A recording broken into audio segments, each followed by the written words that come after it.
Sudan, ay isang lab assistant dito sa Northwestern University, Engineering Department. 57 years old. The first question, sir, is, sa iyong palagay, ano ang magiging itsura ng mundo sa taong 2050?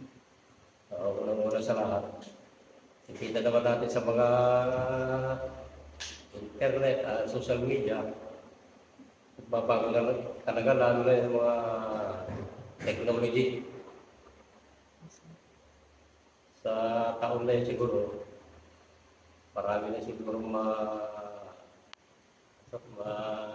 gagawa na iba pang mas advanced kaysa ngayon. The second question, sir, is, ano ang pinakakinatutuwa o pinakababahala mo tungkol sa hinaharap? Yung paggamit ng internet, lalo na sa mga bata, kasi yan sila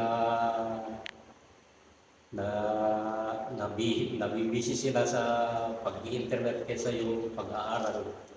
Ano nga mo iti pinakatutuwa mo, sir? EJ?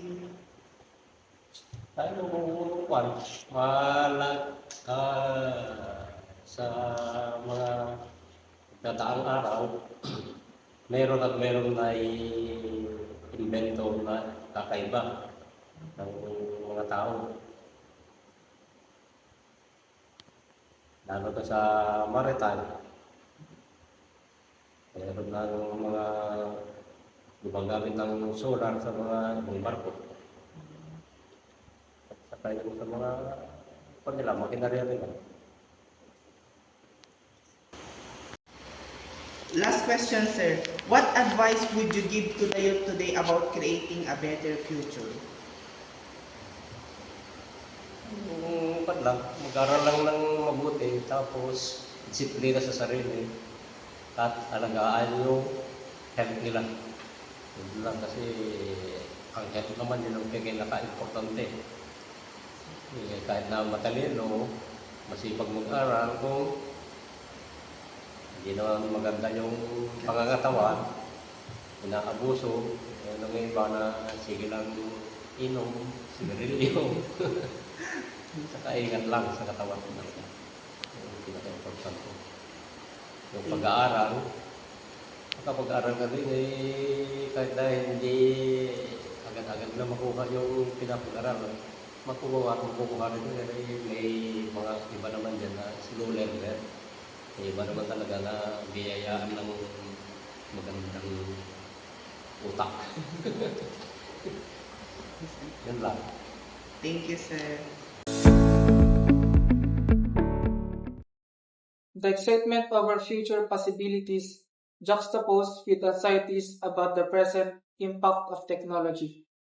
The observation about rapid technological change is accurate. The internet and social media are transforming society at an unprecedented pace. The prediction of further technological advancements, particularly in maritime sector with the use of solar power, highlights a hopeful vision of sustainable innovation.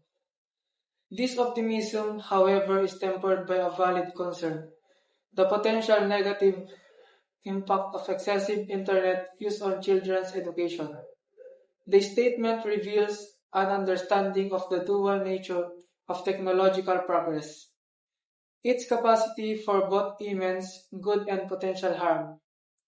It points to the need for a balanced approach, embracing innovation while simultaneously addressing the challenges it presents, particularly in ensuring responsible technology use and protecting vulnerable populations.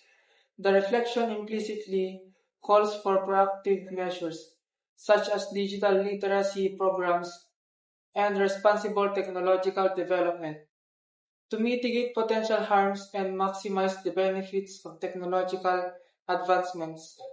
The overall knowledge demonstrated is a realistic assessment of complexities inherent in technological progress.